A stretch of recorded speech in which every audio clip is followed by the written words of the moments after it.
Thanks very much for the opportunity to present to you guys. I've got my standard CPD for residential house builders loaded up here, but I have a feeling you've probably looked at wastewater heat recovery in some detail already, and certainly from our conversations, Greg. I've also had some conversation with your colleague Stuart about demoing an easy fit for a development as well, and I think we've had some other inquiries for Berkeley developments with easy fit. So whilst I'll normally focus on the vertical pipe system, which is suitable for houses, I will focus on the apartment solution, the easy fit, the active as well.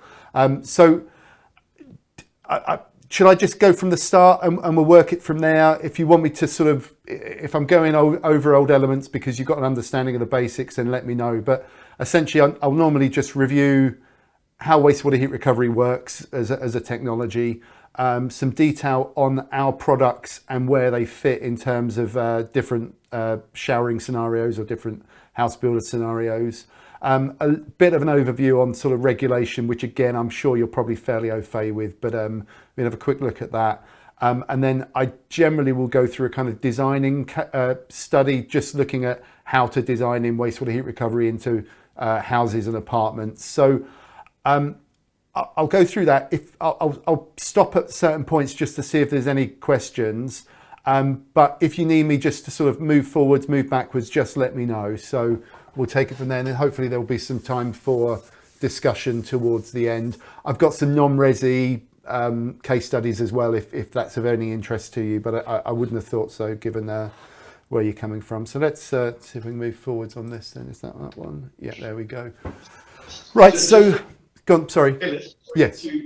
But I'm happy with you to carry on as you do. But I think as you go through to the wastewater heat recovery products you have, I'd like a focus on the Recoup, the under bath trays. I think that's the one, the easy fit. I think that's the one that we're very keen to understand, and going forward, I think that's the one we're targeting to use going forward. So I think for the people that joined today, I think it'd be interesting for them to see how it works. Absolutely, and to be honest, from my side, it will be interesting to see why you're focusing on that one and maybe not the pipe so much. So I think that will be a bit of a discussion point there. So that's great. So wastewater heat recovery, who uses it and why? Mainly in the UK up to now has been house builders and developers. Essentially, it's a very cost-effective method of scoring SAT points for Part L compliance. Very,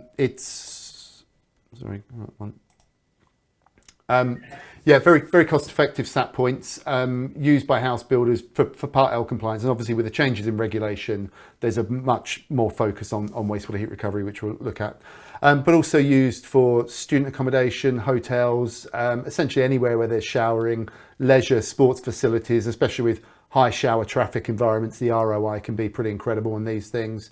And then looking toward the future, we expect a much bigger uptake for domestic retrofit, MEES, commercial retrofit, etc., as everyone's striving to hit those higher EPC bands going forwards.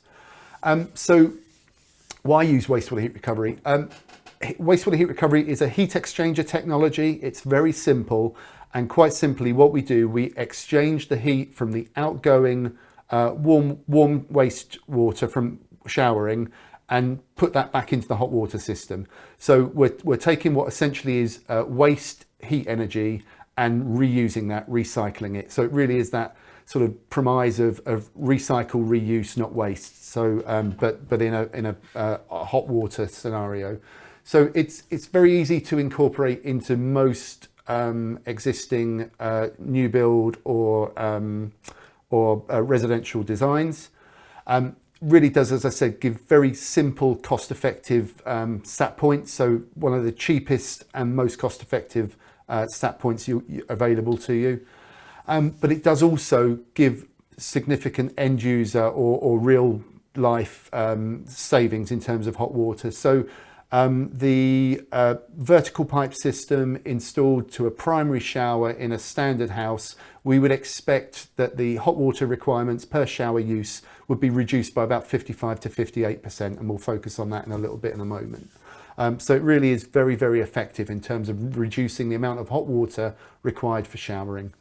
But importantly, certainly for yourselves as house builders, but also for your installers and supply chain, there's no end user interaction required from your homeowner. So it can't be switched off, it can't be removed, it will always work. It's for all intents and purposes, it's part of the plumbing infrastructure.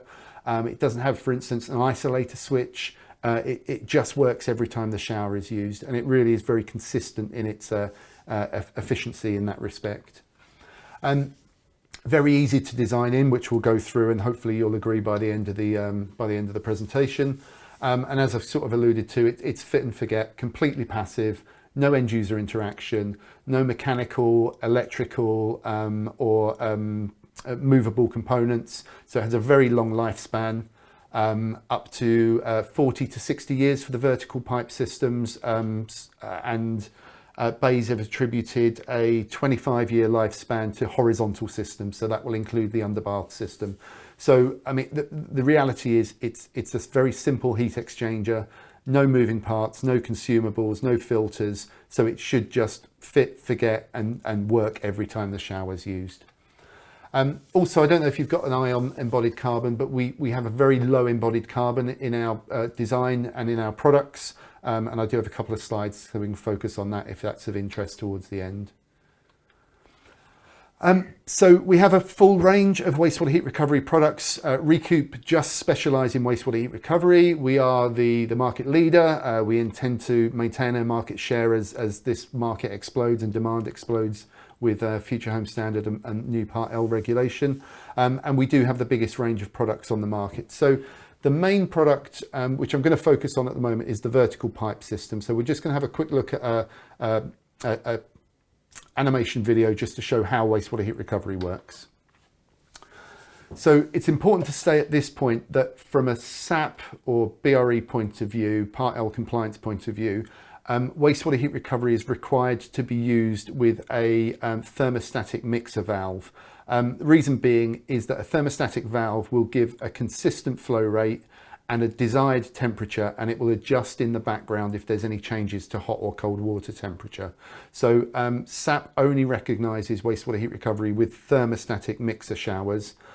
So a wall-hung electric shower at this point isn't applicable for SAP, because quite simply, if you preheat the water going to an electric shower, you just get a faster flow rate shower. So there aren't really any electric energy savings to be made there, unless the user manually turns that down. So that said, when you shower normally, you're comfortable, where am I here, sorry. You're comfortable 40 or so degrees coming out the shower head. It will be a mix of around about 60% generated hot water at about 60 degrees and around about 40% incoming cold water at about 10 or 12 degrees. And the thermostatic mixer bar will quite simply just adjust that ratio and maintain that desired temperature coming out of the shower head.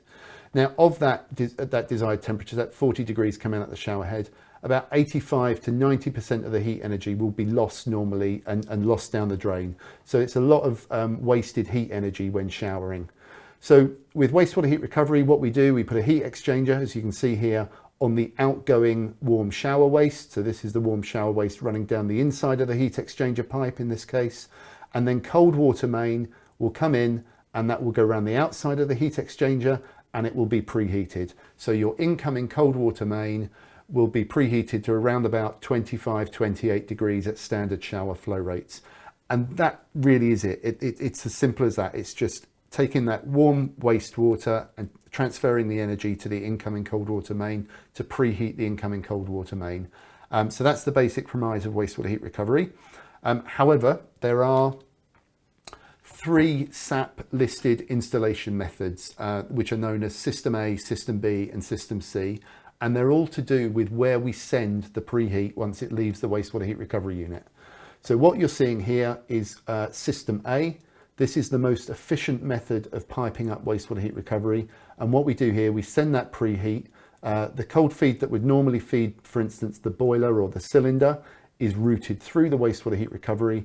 And then that preheat is fed to, for instance, the cylinder, and also fed to the cold side of the shower mixer. So what happens when we do that is, by feeding preheated water, so warmed water, to the cold side of the mixer. That thermostatic mixer will now adjust the ratio of hot to cold in favour of much more of the free issue cold side, or the preheated water, and less generated hot water. So that 60-40 ratio that we mentioned earlier basically goes the opposite way now, to around about a 60 or 70% mix of cold and a 30 or 40% mix of hot water. So you're using much less hot water per shower. But also by sending preheat to the, for instance, cylinder, but it really doesn't matter from our point of view what your hot water plant is, but sending preheat to the hot water source, rather than the boiler having to work to heat water from 10 degrees up to 60, it's now heating from 25 to 60. So you're using less hot water per shower on one side, and the hot water you are using is generated more efficiently on the other side. So that's system A. That would normally be the preferred method of installation on any primary shower in either a house or an apartment. So that will give you your biggest bang for your buck, basically, with wastewater heat recovery. The other next one is system B, and quite simply we're just feeding the preheat to the cold side of the mixer in this case. So we're completely isolated from the hot water system. So we're not integrated with the hot water system whatsoever. And realistically, the cold feed here that would normally be feeding the shower cold side would probably just drop straight down and then feed into the bottom of the unit and come out preheated, and then we're feeding the cold side of the shower. So the net result here is we're adjusting the ratio of hot to cold. So system B uses less hot water per shower use. And again, in this kind of case, we would expect probably about a 40 to 43% reduction in the amount of hot water used per shower on system B. Now that's the least efficient method of piping up, but obviously it's also the least amount of installation required. So sometimes if system B will get you a SAP pass, it might be preferable to use system B rather than system A, which has a bit more pipe work. And then just for completeness, system C is where we just send the preheat to the hot water system only. This isn't used too often, certainly not in apartments, but in houses. If you imagine a townhouse scenario where you've got a second floor shower above a first floor shower, the pipe would locate on the floor, on the ground floor, and then it's normally, just from a pipework perspective and cost perspective, it's probably easier to drop the waste from both showers into the pipe on the ground floor and just feed the preheat to the hot water source, which is probably going to be a cylinder or a boiler in a utility room on the ground floor. So system C, it sits in the middle in terms of efficiency, but can be used in certain scenarios to get a bit more cost efficiency from the installation. So that's system A, system B, system C. Just to quantify that, and I kind of have already. Sorry to interrupt you mid-flow. I've just got a question regarding system A and system C. Typically in our houses we have a boiler and a cylinder. So would we connect to the cylinder? Because yes. We don't have any. Yeah, absolutely. So it's the cold feed. So the main cold feed that would normally be feeding the cylinder is routed through the wastewater heat recovery unit, and then it then feeds the cylinder again. So it just means that every time that cylinder draws cold water into it, it's going to be drawn through the wastewater heat recovery unit.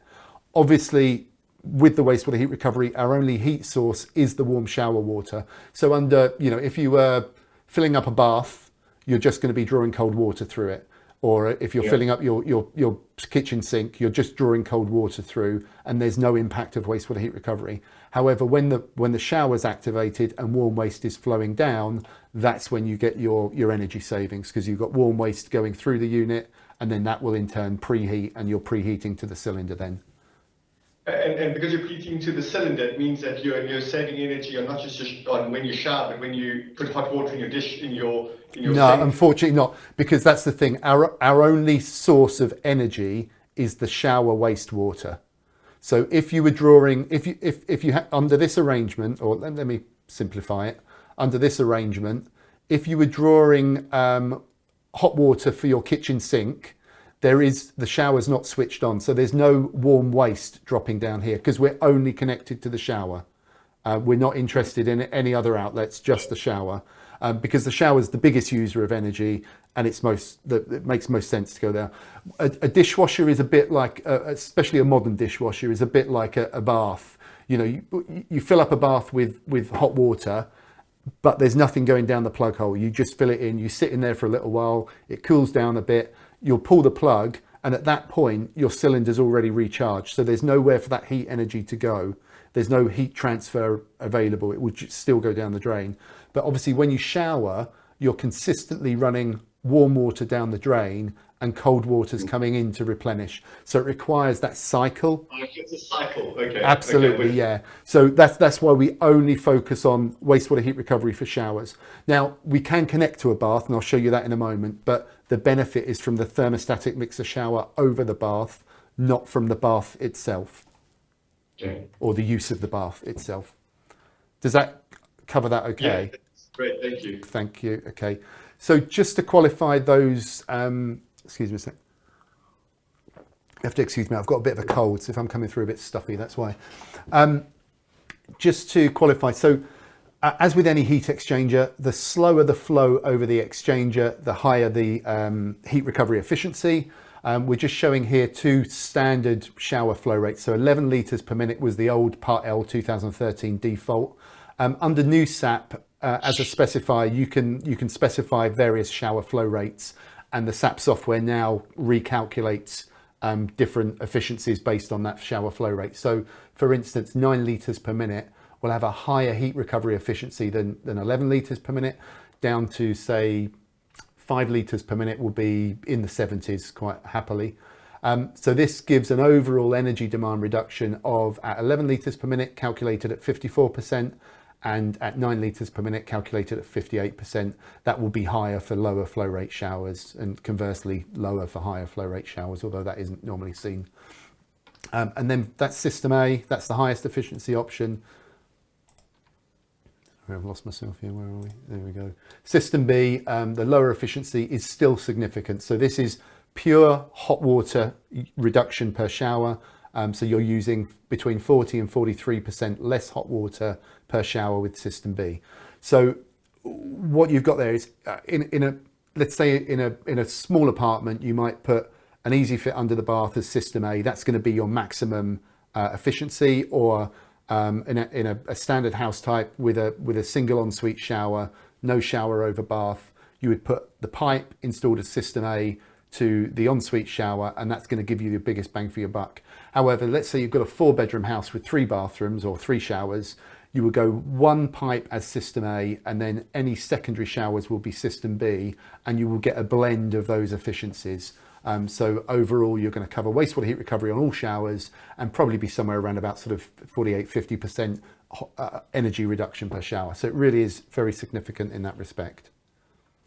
I'll just pause there to see if there's any other questions, but I probably covered that off, and then we'll look at the products in a bit more detail. Yeah, okay. So as I said, the vertical pipe system is the one we will normally focus on for new build housing. The reason being, it's the highest efficiency product we have. We sell it in very high volume, and so in terms of cost efficiency or installed cost, it really is the most SAP points you'll get per installed cost.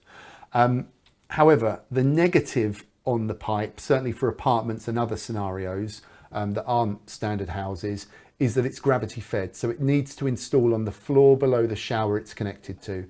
So here you can see the shower tray on the first floor above. The pipe's just boxed in next to the SVP, which is fairly common. This is actually from the Z House case study that I'll show you in a moment. So the pipe will box in next to the SVP, in most cases on the ground floor under the shower it's connected to, because it's gravity fed. So that's the, apologies. That's the negative on it. But the positive is it's very cost efficient, it's for high efficiency. So it's very simple in terms of how it works, and I'll show you in a bit more detail, but essentially the warm waste comes into what we call a turbo rotator. So warm waste comes in, this just simply directs, hopefully you can see here, this is the rotator here. This is used just to direct the flow of warm waste, so it gains a cyclonic movement, and then it will cling to the inside of the copper heat exchanger pipe, which I'll show you the cut through in a moment. That's how we maximize our heat recovery efficiency, as well as having a very long exchanger. In addition, so it's very, very simple technology, as I sort of keep alluding to. Warm waste comes in, rotates, clings to the inside of the copper heat exchanger pipe, and then vents off to the SVP as normal. So we're not harvesting the grey water, we're just interested in the heat from that outgoing warm waste. And then that will, cold water will come in, goes around the outside of the exchanger, comes out preheated. In addition to what we supply with the product, the pipe and the installation kit, all that's required for all products from your installers is a double check valve on the incoming cold water main, and then an isolator valve on the cold and on the preheat, and then 2 connecting irons, 1/2 inch BSP to whatever pipe size they're using. So it really is very, very simple, really doesn't take a great deal of extra materials or components to install, and your average jobbing plumber will be very au fait with this. It really, no sort of specialist training required or anything along those lines. So I've included this, sorry, this is more about commercial, but can be installed into service risers for hotels and student accommodation. But more importantly to you guys as house builders, it really doesn't take up a great deal of footprint. So where your standard SVP boxing is probably 220 by 220 mil, with wastewater heat recovery attached, it's really only 200 mil in one direction. So it just takes up very little floor space. And from a homeowner point of view, they probably won't even know it's there. Very little noise, certainly no more noise than the SVP would make, because we're not dropping down through the pipe, we're clinging to the inside of the pipe. So it's a very low noise product essentially. Just so you can see a cut through of what this looks like. So this is a direct cut through of the wastewater heat recovery unit. So it's a 50 mil internal diameter smooth copper pipe on the inside. The exchanger construction is actually a mechanically pulled copper pipe through another copper pipe. And then the eagle-eyed amongst you will see that there's a gap between the PVC and the copper. That's where the cold water flows. And then if you've got a big enough view, you will see that there are essentially what are striations running through the inside. So between the 2 walls of the copper heat exchanger. So we use a double walled construction for our heat exchangers. And what this allows is these striations to run the entire length of the copper exchanger.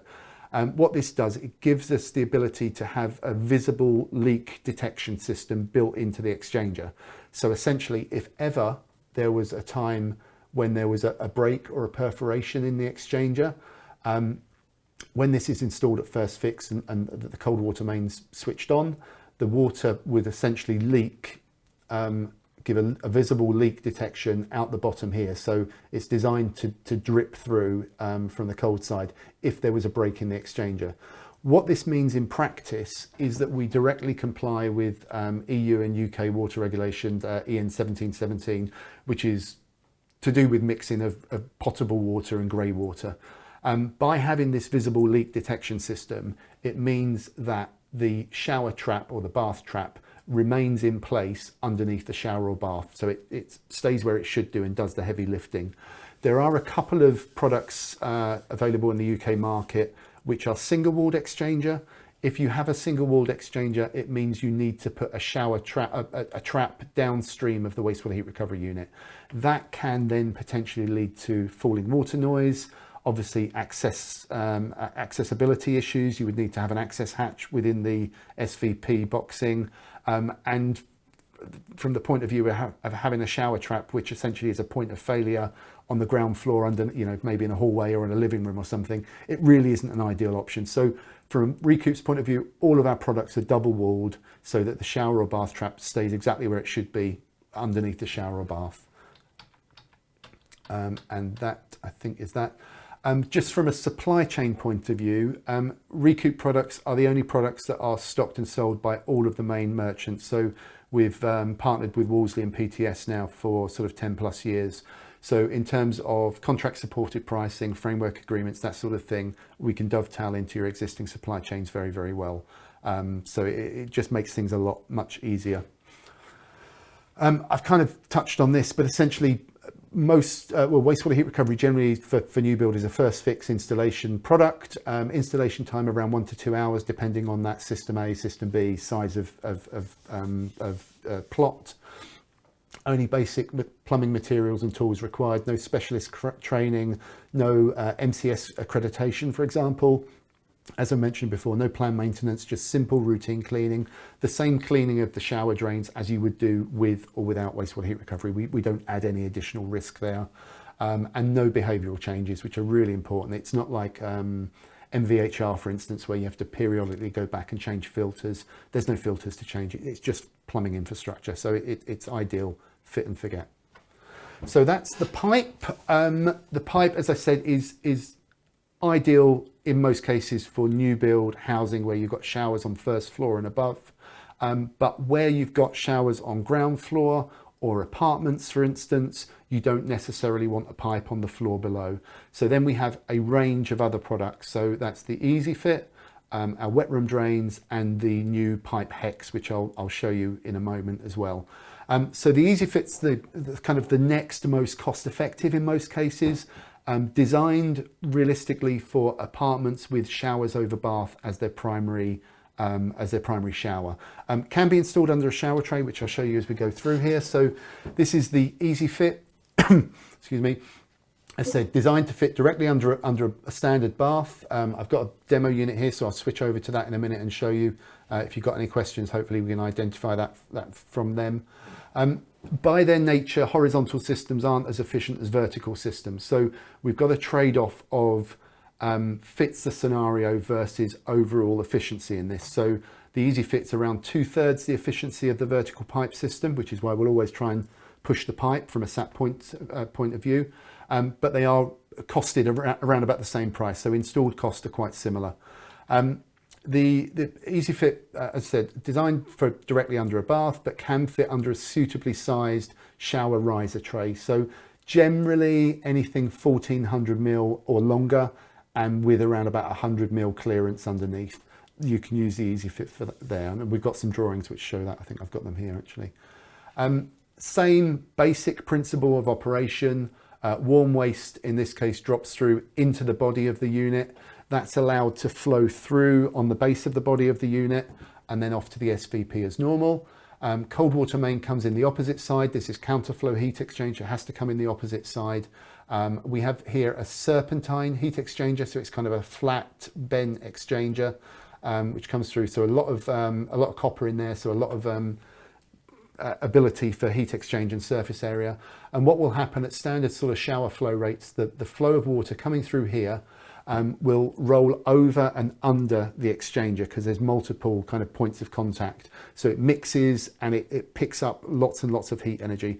This product, certainly anything that's currently in production on the SAP database, we're about sort of 60 or 80% higher than the closest competitor. I'll caveat that with Zypho have just introduced a new unit for underbath, but as far as I know, it's not in production yet. So we're waiting to see what happens there. Similarly efficient to our product, so we're kind of neck and neck there. So yeah, so this is designed, however, differently to the Zypho units, where we're designed essentially not to block, not to constrict the flow across the exchanger. It's allowed to flow out, and then at the end, when the shower finishes, that the flow of water will kind of flow to a trickle, and the exchanger here is about 2 millimeters above the pan of the unit. So any debris, hair, anything that might have got through past the shower trap, which is obviously underneath the shower, doing the heavy lifting, but anything that's got through that will then just pass through the unit, and all wastewater at the end of use will just flow through this unit. So there's nothing left in this at the end of use, and therefore debris are just encouraged to flow straight out and through. It really is designed differently to other things on the market, this one. In terms of sort of, I can send you this I'll send you the presentation so you can have all this to hand, but designed to fit under standard baths, essentially. Anything from sort of 1400 mil to sort of 1800 mil baths are ideal. And if you will bear with me, I think I might be able to, sorry, that one there. That one there we go. We've got the demo unit here, so I'll just show you just so you can see. So this is a standard 1700 mil bath, and as you can see, let me just pop this up, and you can see the unit just sat here. This is sat at around about 95 millimeters high. The legs on either side are adjustable, so that you need about 10 to 20 mil of fall on one end. But the beauty of this system is that it's completely flexible. You can put the waste in either side as long as then the cold goes in the opposite side. So for instance, we're showing here with the SVP waste on the opposite side to where the bath waste is coming in from. But quite easily, if that was the opposite way round and the SVP waste was on this side, then you could run the waste along the top here. You'll notice this drops down, so there's relief here. The waste pipe would drop round, drop in here, and then that would go through and then feed off to the SVP off that way. So it's completely flexible in terms of design, and we have those drawings, as you've sort of seen, ready as CAD. So see if I can get myself back here now. There we go. And there I am. Yeah, so different designs. Even if you've got sort of a centre bath waste, we can accommodate that in most cases as well. So it really is very flexible in terms of design. Sorry, I'm behind the thing there. As I said, designed primarily for apartments. The way that SAP calculates hot water use in apartments is more favourable, more preferable than it is in houses. So what you should find if you're using the EasyFit in apartments, you should see the SAP score similar, if not better, than the pipe in the equivalent sort of house type. So they're costed about the same, the installed cost should be about the same, and the SAP points in the correct scenario should also be about the same. So in terms of the two best and most cost-effective products for houses and apartments, realistically, that's the Pipe Hex and the EasyFit. However, I mentioned that the EasyFit installs underneath a riser tray. There is a trend in apartments and obviously DDA bathrooms and that sort of thing for low profile shower trays. And that does tend to discount the EasyFit. Now, competitors that have similar products will encourage the use of them between floor joists or underneath shower trays and things. Recoup, we don't agree with that principle.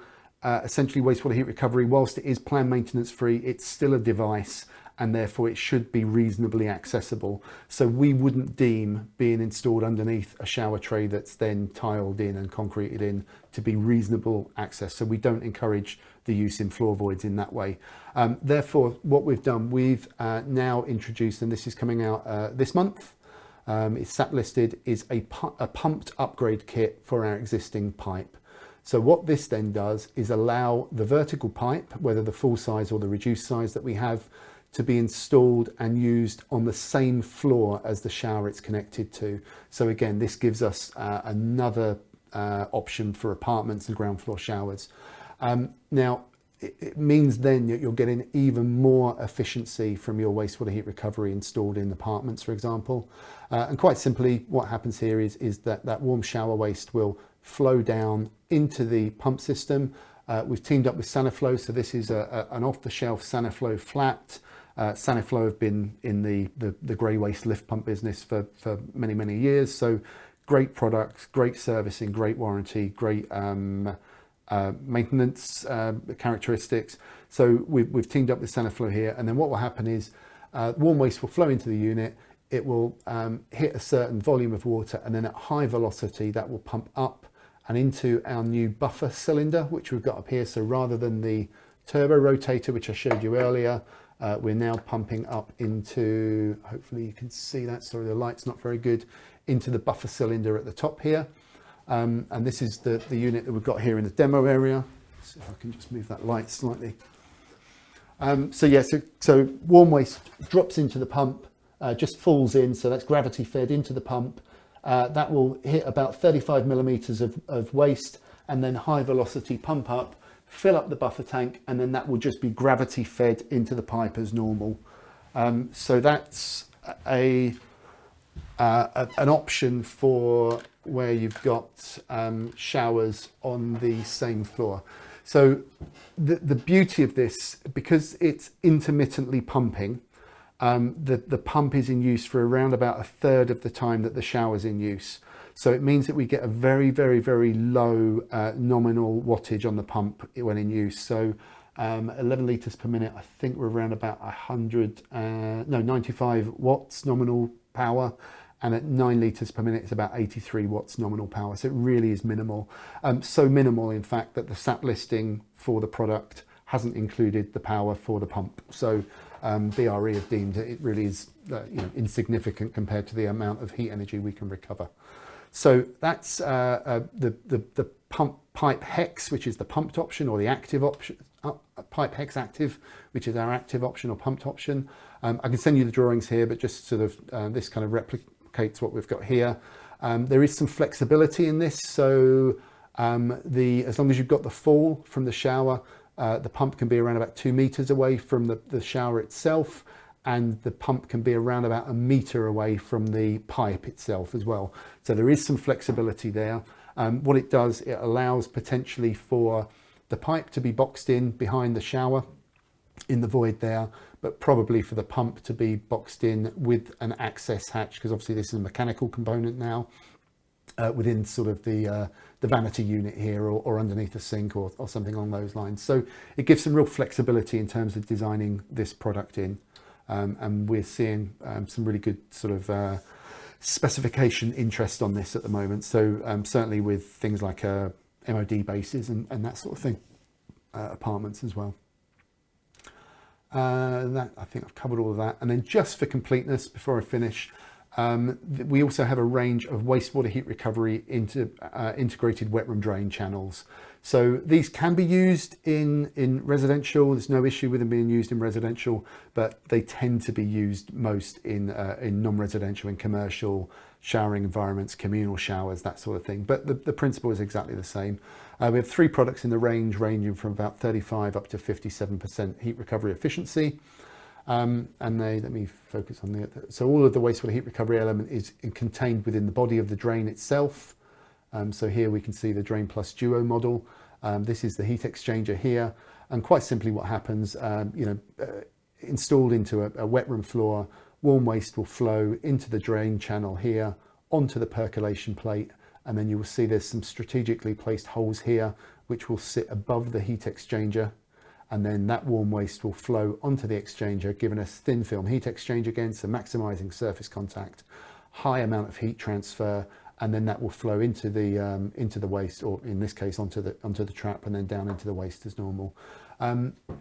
I said can be used in residential. They're quite expensive units, so we have seen them in some high-end resi, passive house, one-offs, that sort of thing.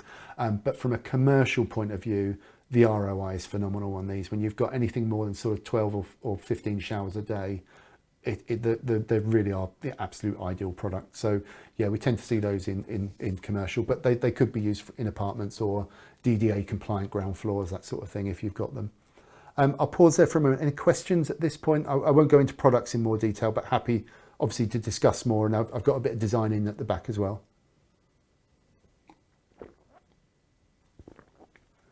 Does that sort of answer your questions on the Easy Fit enough, Greg, in terms of what you're looking at? Yeah, I think so. Just a couple of questions that come to mind, and I'm not sure if others have, but the pump you showed, what is the noise? Yeah, it's a good question. I really should check it. It's a known quantity. It's relatively low in terms of sort of decibels. I don't know the number in terms of decibels, but it is published on the spec sheet for the unit.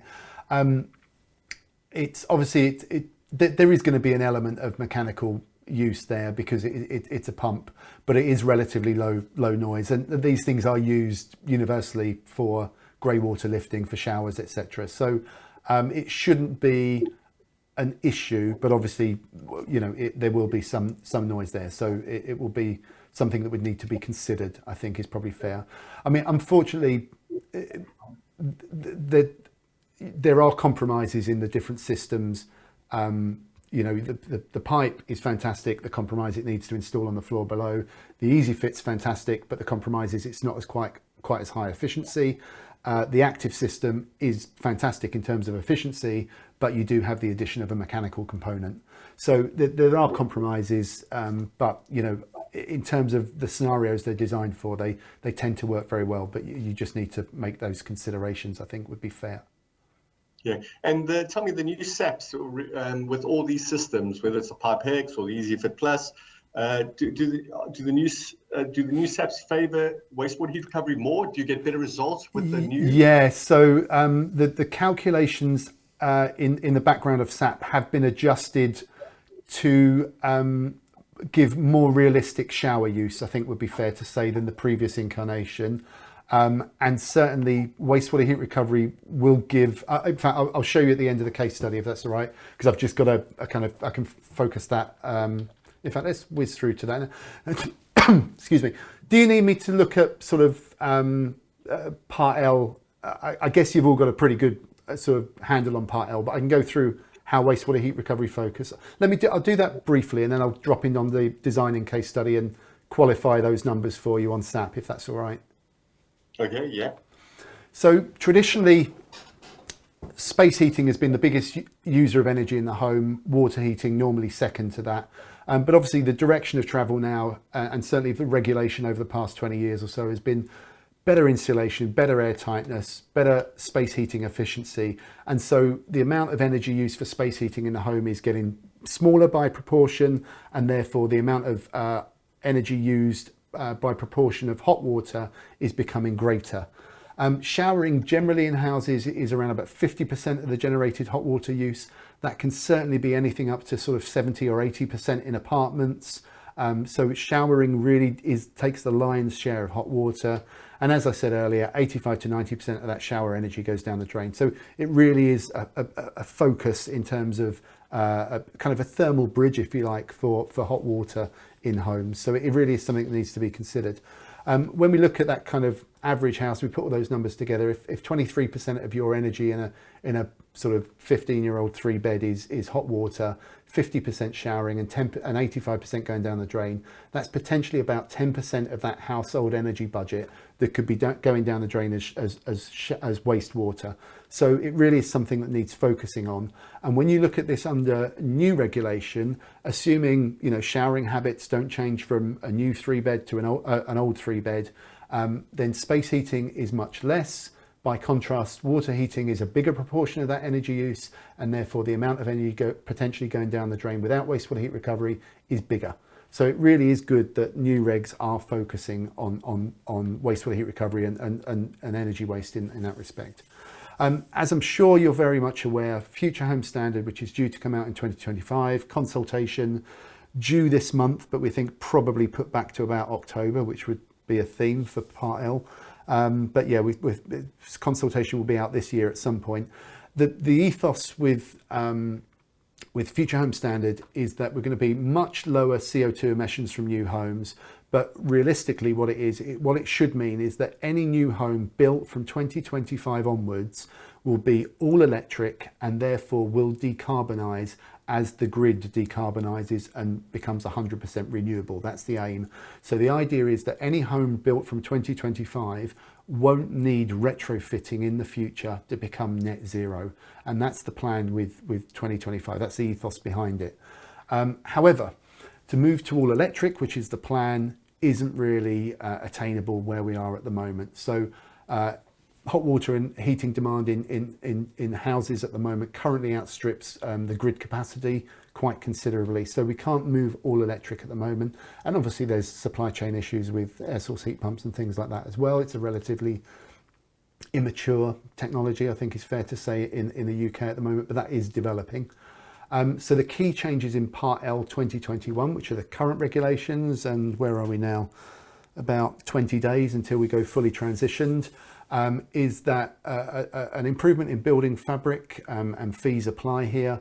Thermal bridging penalty has been increased, PVs included in the baseline, and also wastewater heat recovery included in the notional dwelling. So they are considering hot water and certainly wasted heat energy very significantly on this incarnation of the regs. And as we say, hot water demand can be significantly reduced with wastewater heat recovery. That's that bit up here. So, if everything was reducing hot water by sort of 30, anywhere between 30 and 50%, that's going to be a big amount off of this lump here, and that's what needs to come down in line to get to the kind of peak grid capacity overall. So as I mentioned, we're transitioning just now. This is the first time that wastewater heat recovery has been included in the notional dwelling, and it makes perfect sense in terms of stepping stone regulation, with gas boilers still expected to be used probably 80-90% of most new homes going forwards. PV being included and wastewater heat recovery covers very well in terms of an overall energy reduction. So that seems to be, certainly it's put forward as the most cost-effective recipe. It seems to be the recipe that most volume developers are looking at for Part L, and certainly we're sole supply still to Barratt. We're engaged with or we're line share with TW. We're engaged with Vistry. Bellway are using wastewater heat recovery on about half, I think, as well as air source. So it really, with the bigger developers are looking at this as a kind of majority gas, PV, wastewater heat recovery, high fabric efficiency options. And we've got, I can show this on the case study at the end. I mentioned some of this here. Not just us saying this, not just the Notional Dwelling and BRE saying this. There's some really great work, and I'm sure you've probably seen it, that Future Homes Hub have been doing. A bit of sort of industry think tank looking at how to transition existing homes or Future Home Standard or Part L fabric level to Future Home Standard and beyond. And almost exclusively across the board, they see wastewater heat recovery as being used. Where are we? Wastewater heat recovery there, yes. Whether that be with gas boilers, with air source or electric. Now, obviously for Part L, if you do use an air source heat pump, likelihood is you are just going to smash the sat points target, regardless of what you do. But with air source heat pumps, especially in the winter heating season, they can struggle to produce hot water and heat energy demand. And certainly from a end user point of view, the understanding of air source heat pumps and how they kind of work on a long low cycle rather than instantaneous or quick hot water recharge, it makes sense to use something like wastewater heat recovery as part of the overall package that reduces hot water demand significantly, can then reduce sort of short cycling times for air source heat pumps, can help reduce maybe cylinder sizes, can really complement the system overall. So whilst the focus here on gas boilers is wastewater heat recovery for demand reduction, it really is a complementary technology for air source and other hot water technologies as well. And I think I probably mentioned at the front of the presentation, from our point of view, it doesn't matter where your hot water is being generated, as long as that hot water source can accept a preheated cold water feed, wastewater heat recovery will work. And even if it doesn't, you always have system B, which just works on the shower side. So wastewater heat recovery really is a future-proofing technology in that respect. I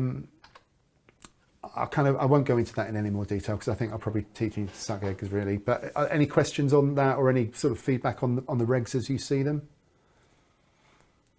It'd be interesting. What is your sort of baseline spec for Part L at the moment? Are you still throwing it around? I guess obviously.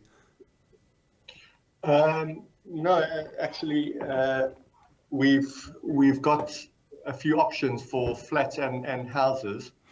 So at the moment, for the time being, we're sticking with gas boilers, and that means we need bolt-ons. Yeah. The bolt-ons for houses are PV, flue gas heat recovery, and wastewater heat recovery. Okay. Yeah. And interesting enough, apartments we seem to get away with just wastewater heat recovery. Yeah. Okay. Yeah. Well, that makes sense from kind of what we're seeing in terms of the way the calculation is, and. So with the houses then, at the moment it sounds like you're favouring the easy fit. Is that for kind of consistency of product across the board, or have you looked at the vertical pipes in the houses, for example? No. So for the houses, we would look at the vertical pipes, and in fact we have. So the only time, and I think this is why we're engaging with yourselves, because we've actually been speaking to Shower Save. Sure. In the beginning, we were kind of led to them by our SAP assessor. Okay. BRE Energy? BRE Energy, yeah. Yeah. Okay. Yeah. So I don't know if they've got shares in. I often wonder that myself, but yes, maybe. So I think it helps why we kind of lean towards you was because the Easy Fit Plus seems easier. Yeah. And yes, we understand that there might be a loss in terms of SAP performance, but for certain projects, it just would be easier for us to do. You know, it's a simple. Agreed. It's not complicated. Our plumbers can't mess it up. Whereas, and as well, to be honest, the kind of I don't want to say the purchase of a company, but the amalgamation of Recoup with is it Myra again? Myra, with Myra. Helps as well because we've got a trading deal with them, so it's a nice, easy, good partnership that we have already. Yeah, that could then just roll onto Recoup. Yeah. So there's a number of boxes that Recoup ticks. Yeah. But yes, I mean, just to give you, so Easy Fit aside at the moment, to give you a kind of comparison or the differences, if you like, with Shower Save. Now, Shower Save is a very credible product. So in terms of their overall efficiency, they've got their vertical pipe system. They have their standard product, which is the QB121, and then they have the product with their Cyclone on the top, which is the kind of the orange attachment. So their standard product is ever so slightly less efficient than our standard product. Their Cyclone product, which is ever so slightly more efficient than our standard product, but obviously there's an additional cost for the Cyclone and also quite an additional installation height as well. So that's the main difference. But in most cases, it will be the standard products that are being compared. It probably from a SAP point of view, from a SAP modeling point of view, it would be difficult, I would think, to draw a line between the two of us, because we are, I think, within about 0.4 or 0.5%. It's very close. Whilst we're slightly ahead, it's so close it probably doesn't matter in most cases.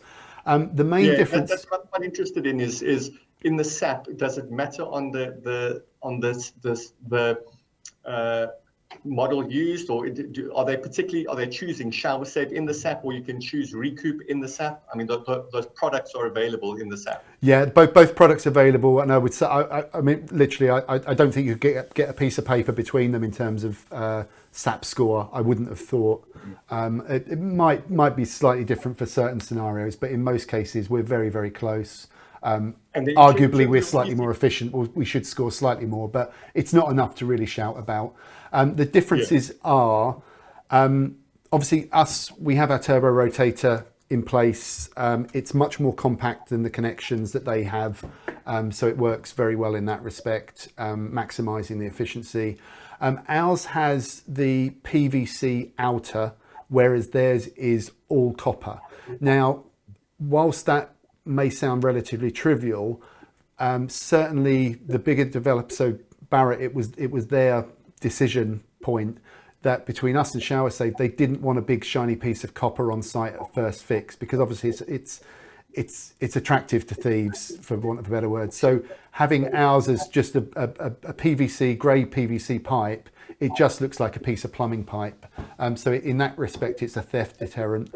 The main thing, though, I would say, is that our products are stocked and sold by all the merchants. So we're there and available throughout your supply chain. Shower Save tend to favour direct supply to subcontractors, which most developers tend not to want to go into. So that's the main differences, I would say, between us. But their product is credible, for sure. So equally good as ours. We'd say we're probably market leader. They're certainly number 2 at the moment. So they are credible.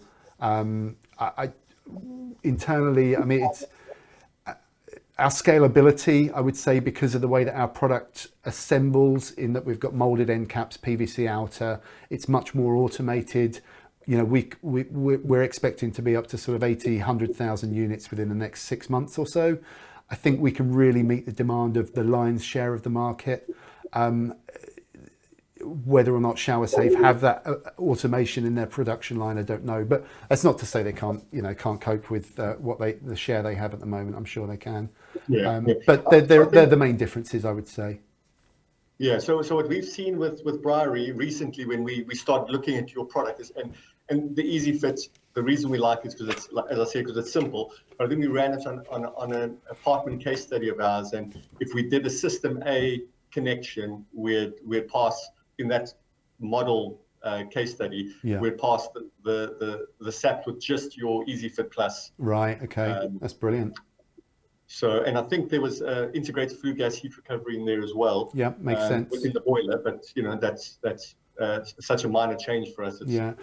Presumably, you're not using boilers on apartments, though, are you? It's dependent. Typically, we do use boilers on apartments. Okay. There'll be combi boilers, but we do use, depending on the size. Our penthouses will have a gas boiler and a separate cylinder. Okay. But for our apartments, we have gas boilers. Mm-hmm. To be honest, we've been trying to hold on gas. Lately, some of our apartments are all electric. Yeah.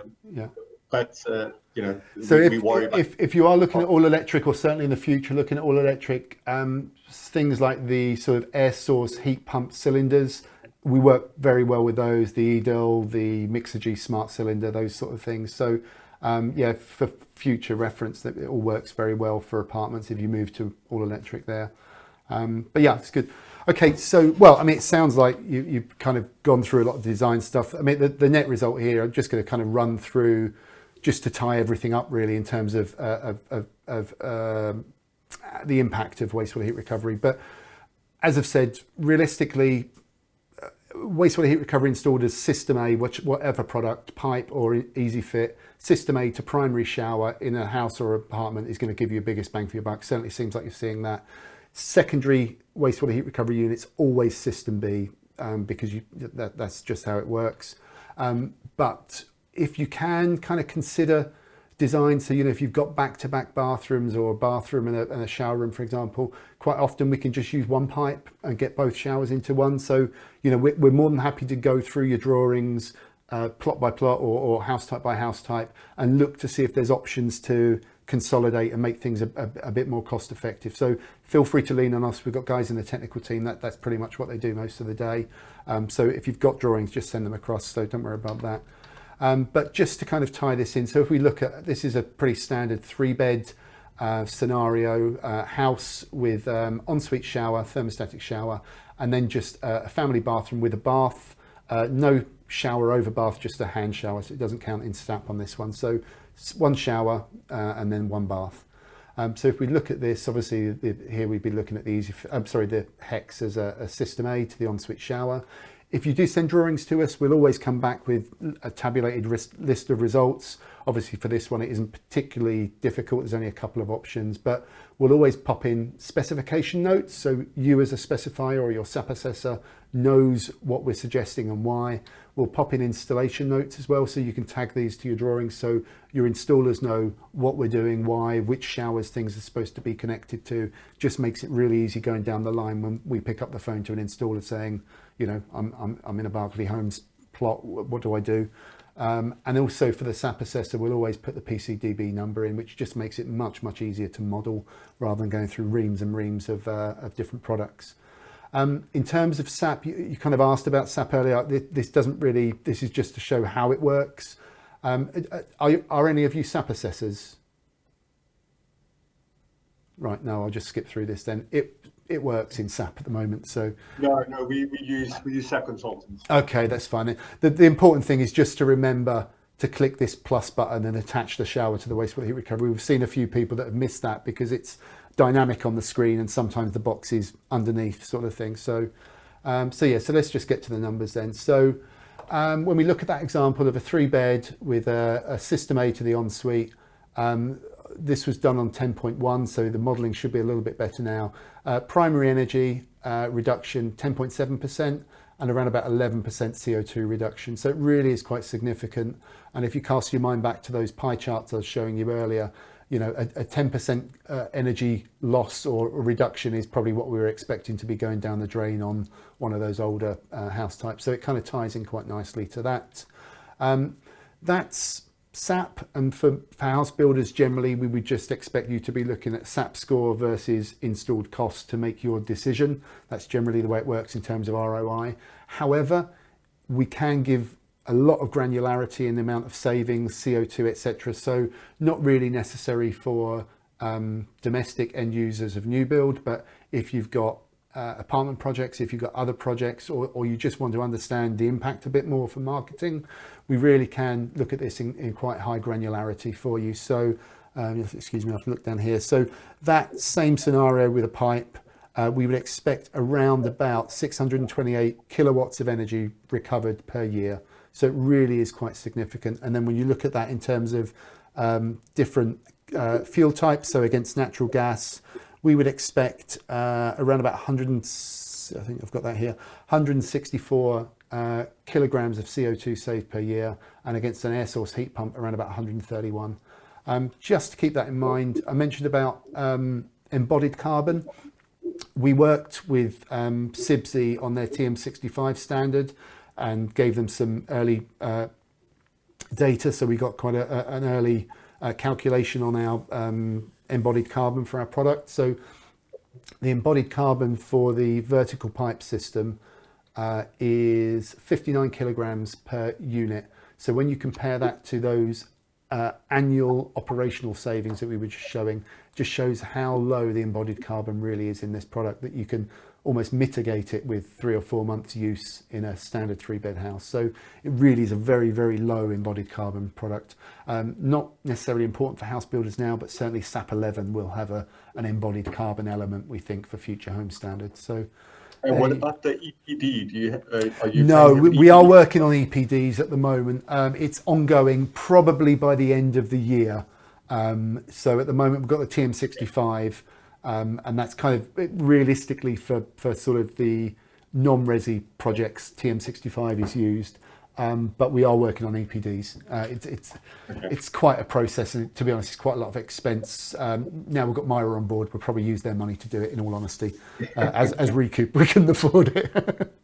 So anyway, so apartments, I think you've probably got a good handle on apartments, but if you've got shower over bath as your main unit, then the Easy Fit is probably the one to look at first of all, System A. If you've got ensuite showers, you could consider the Pipex Active, which would give a higher efficiency, but obviously introducing that pump unit. Or you could look at the Easy Fit under the shower tray if you've got suitably sized shower trays. So this is just a standard drawing for that under a 1400mm shower tray. But yeah, realistically, they're very simple options there. What's this one for? Oh, this is just showing 2 showers over bath. So you would have one as System A, one as System B. So, fairly obvious there. I'll hold that there. Any questions on that? And then realistically, just a case study and finish, really. No, I think that's good. Thank you. Excellent. Okay. So we've been in the market now for 10 or 11 years, 12 years now. Tens of thousands of wastewater heat recovery units installed for house builders and developers. Certainly our biggest customer has been Barratt. We've been sole supplier to Barratt since 2013. We've been supplied to Red Rose since 2013, and supplied to most house builders on sort of development level, council uplift, that sort of thing.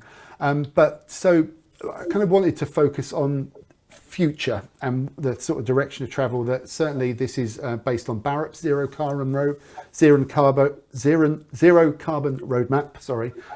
So this is their sort of old regulation options, where there was a sort of a 6% increase in carbon reduction over 2010 regs, and they were using wastewater heat recovery on some development by development, probably about 20 or 30% in fairness.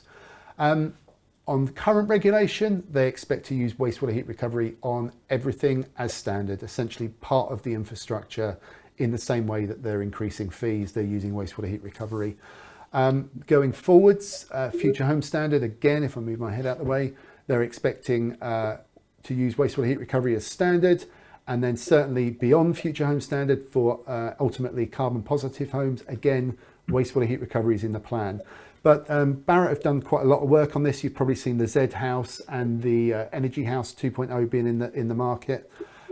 We are included on both of those as part of their standard. So the Energy House is the one I'll focus on here. So what they've done, they've basically built and are modelling these 2030 and beyond homes now, and they are looking like they are essentially carbon positive ready once the grid's carbon ready. So the Z House is the one we're focusing on. This was completed about 18 months ago, essentially based on their an existing 3-bedroom floor plan, but with around about sort of 40 or so additions in terms of energy, carbon savings, energy efficiency, biodiversity and sustainability options, all technologies are available in the market and for the main SAP listed and available now.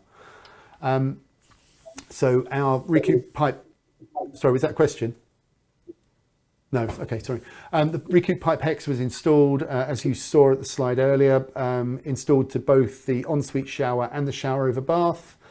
So that you can see here, we're boxed in behind the kitchen worktops. This is the waste from the shower above. So this is a Kelder air-powered low-flow shower. This is a kind of an active shower system, around about 5.5 litres per minute. And then over the shower over bath, which is a thermostatic mixer shower over bath, is just a standard flow restrictor. So I think a 6 litre per minute flow restriction on the shower there, just to demonstrate that low flow showers work very well with wastewater heat recovery as well. And in addition to, sorry, going forwards, that we've got air source heat pumps providing the hot water, low flow showers, and all these other kind of energy efficiency measures, and the wastewater heat recovery is just working exactly as we'd expect and working very well. That's being monitored and tested, but also we've got the Energy House 2.0, which is where they've built another one of these houses with a number of different technologies and interchangeable technologies, so they can do ongoing monitoring, but essentially in a weather controllable or a climate controlled environment, so they can simulate snow, wind, weather, all cycling multiple times a day to fast track the generation of data. So it'd be really interesting to see what comes out of the Energy House, but wastewater heat recovery included across the board there. So in terms of future proofing, it really is something that hopefully you're kind of looking at, not just for these regulations and with gas boilers, but also with other technologies as it goes forwards. Really interesting. I know it's kind of a competitor, but it was a really interesting presentation from Oliver on Barrett's sort of roadmap to net zero. I thought it was actually quite good and quite comprehensive as well. Just from our point of view, we've got lots of resources online, so whatever you need, you should be able to find it online, knowledge base, all of these things. But obviously just, you know, come to us if you've got questions, if you've got drawings, even, you know, installer toolbox sessions, that sort of thing. We can run all that from this demo area, so, you know, we can do it remotely. It really does speed things up, and it means that we're much more efficient in our delivery of knowledge and things. Just to say now, thanks very much everybody for your time. I realise we've probably run over a little bit from where we should have been. I'll send you a link at the end with the presentation, with a couple of other links, but also we do, as part of our sustainability, we donate 25 trees for everybody that completes a CPD certificate. So if you're good enough to fill in the details there, we can donate some trees for you as well. There's a feedback element, but don't feel you need to do that if you don't want to. So thanks very much. And just to see if there's any further questions.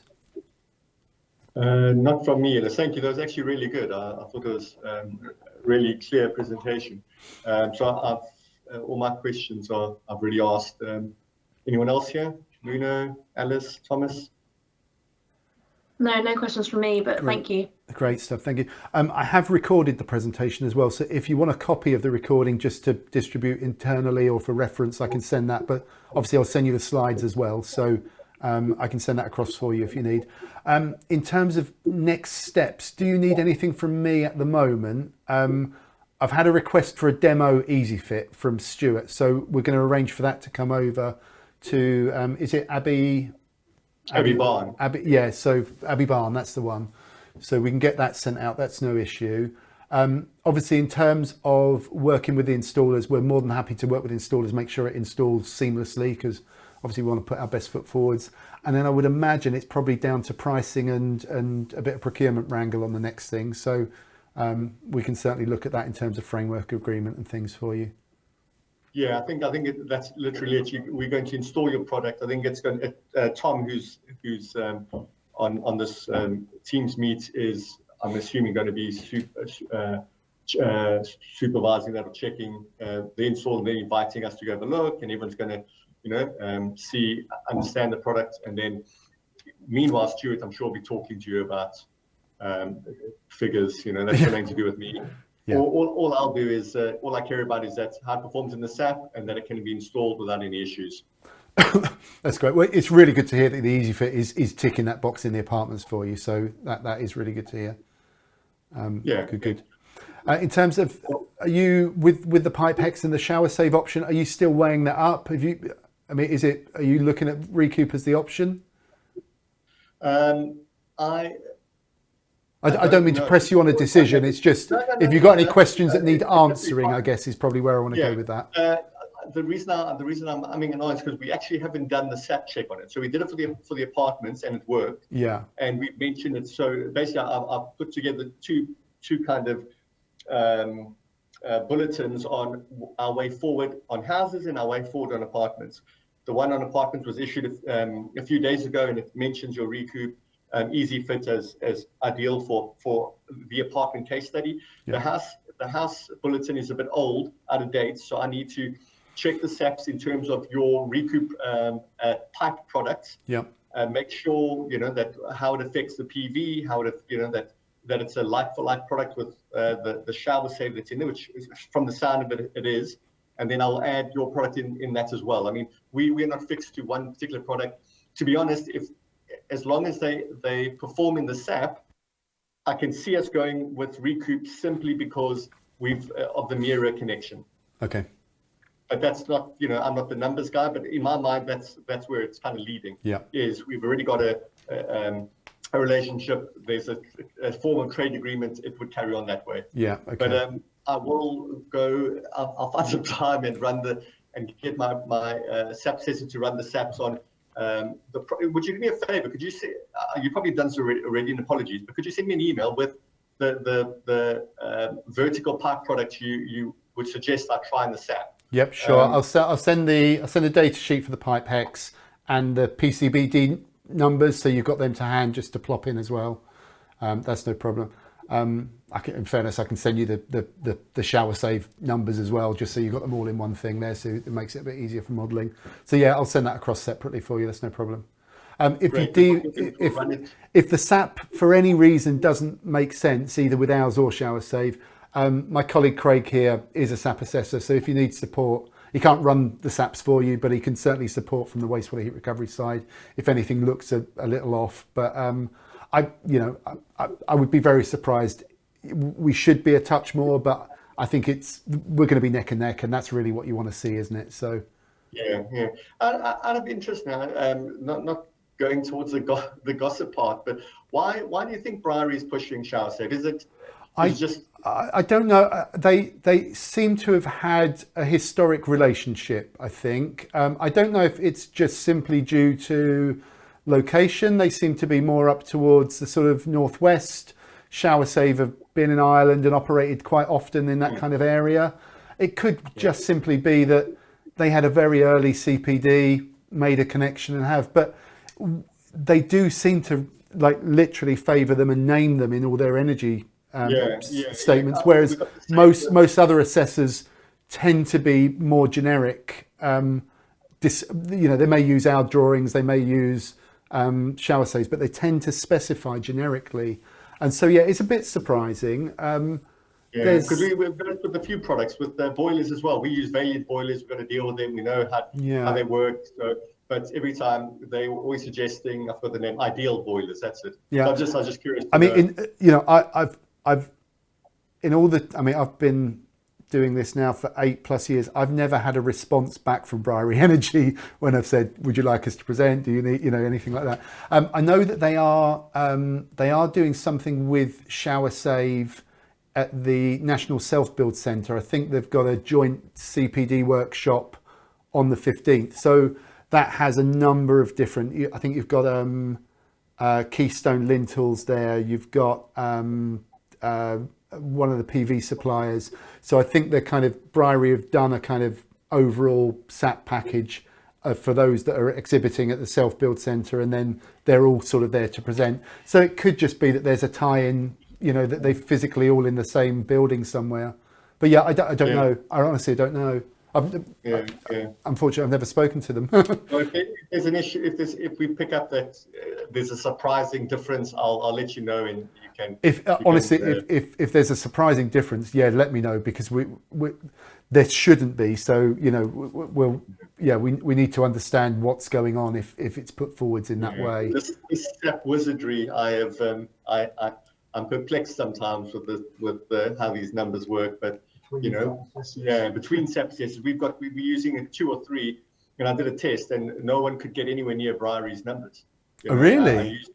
I used 2 competent sap assessors, and none of them could come close to passing the Part L as let's say as easily, without too many bolt-ons, without using too much insulation, without putting all these additional features in. That's interesting. Oh, okay. And I just, I try to understand how I'm told that it depends on the computers, it's dependent on a number of things. But yeah, it's still a mystery to me. Yeah, that's strange then, isn't it? Yeah. Okay. Well, I'll tell you what I do. I'll pop you back an email. I'll just include the PCDB entry for our product and their product, so you can see them side by side, and you will see there is so little between them. Yeah. And I'm saying there's little between them, and ours is the one that's more efficient. But there's so little between them. I would be really surprised if you see a difference. But it's. It should be decimal places if there's a difference, I would have thought. But I'll pop all that into an email for you, so you've got it there. And if, at least you've got something there to reference if you need to. Great. If you can also send us the slides, because what I'll do is there were about 4 team members that couldn't make it today. So I'd like to pass it on to them because it seemed really clear. They can see the product and get an understanding of it. That's great. Yeah, what I'll do, I'll send, it will be a link to the slides because it's quite a big slide deck for you to download. I'll send a link for the video as well. I'll send the recording across so you've got that to hand. We won't use it publicly, but I'll keep it on file just so we've got it. And then I'll separately send you through the pipe and the sap stuff. So you've got that in a separate email. Brilliant. Thanks very much, everyone. It's been really good to talk to you, and it's good to hear that you're moving forwards with it. Great. Okay. Have a good one. Thank you. Bye-bye. Bye. Thank you. Bye-bye.